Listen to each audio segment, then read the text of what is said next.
जय श्री कृष्ण, जय श्री राम। जीवित पुत्रिका व्रत कथा। गंधर्वों के राजा राजकुमार का नाम जीमूत वाहन था। वे बड़े उदार और परोपकारी थे। जीमूत वाहन के पिता ने वृद्धावस्था में वानप्रस्थ आश्रम में जाते समय इनको राज सिंहासन पर बैठाया, किंतु इनका नाम मन राजपाट में नहीं लगता था। वह राज्य का भार अपने भाइयों पर छोड़कर स्वयं वन में पिता की सेवा करने चले गए। वन में ही जीमूत वाहन को मंगलवती नामक राजकन्या से भेंट हुई और दोनों में प्रेम हो गया। एक दिन जब वन में भ्रमण करते हुए जीमूत वाहन की काफी आगे चले गए, तब उन्हें एक वृद्धा विलाप करते हुए दिखी। पूछने पर वृद्ध ने रोते हुए बताया कि मैं नाग वंश की स्त्री हूँ। मुझे एक ही पुत्र है। पक्षी राज गरुड़ के कोप से मुक्ति दिलाने के लिए नागों ने यह व्यवस्था की है। वे गरुड़ को प्रतिदिन भक्षण हेतु एक युवा नाग सौंपते हैं। आज मेरे पुत्र शंखचूड़ की बलि का दिन है। आज मेरे पुत्र के जीवन पर संकट है और थोड़ी देर बाद ही मैं पुत्र विहीन हो जाऊंगी। एक स्त्री के लिए इससे बड़ा दुख क्या होगा कि उसके जीते ही जी उसका पुत्र ना रहे। जीमूत वाहन को यह सुनकर बड़ा दुख हुआ। उन्होंने उस वृद्धा को आश्वस्त करते हुए कहा, डरो मत, मैं तुम्हारे पुत्र के प्राणों की रक्षा करूंगा। आज उसके स्थान पर स्वयं मैं अपने आप को उसके लिए लाल कपड़े में ढककर बद्ध शिला पर लेटूंगा ताकि गरुड़ मुझे खा जाए पर तुम्हारा पुत्र बच जाए। इतना कहकर जीमूत वाहन ने शंखचूड़ के हाथ से लाल कपड़ा ले लिया और उसे लपेटकर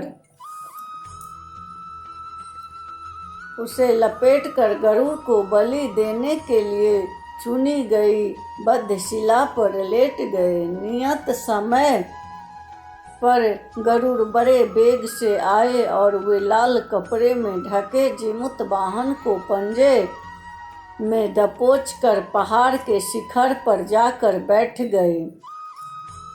गरुड़ ने अपनी कठोर चोंच का प्रहार किया और जीमूत वाहन के शरीर से मांस का बड़ा हिस्सा नोच लिया। इसकी पीड़ा से जीमूत वाहन की आंखों से आंसू बह निकले और वह दर्द से कराहने लगे। अपने पंजे में जकड़े प्राणी की आंखों में से आंसू और मुंह से कराह सुनकर गरुड़ बड़े आश्चर्य में पड़ गए, क्योंकि ऐसा पहले कभी नहीं हुआ था। उन्होंने जीमूत वाहन से उनका परिचय पूछा। जीमूत वाहन ने सारा किस्सा कह सुनाया कि कैसे एक स्त्री के पुत्र की रक्षा के लिए वह अपने प्राण देने आए हैं।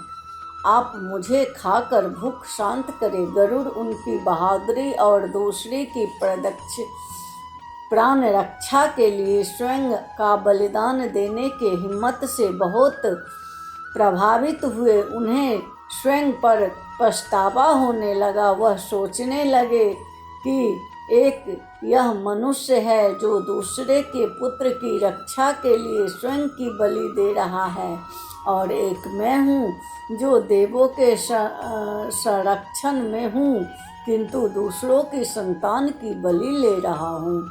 उन्होंने जीमूतवाहन को मुक्त कर दिया। गरुड़ ने कहा, हे उत्तम मनुष्य, मैं तुम्हारी भावना और त्याग से प्रसन्न हूँ।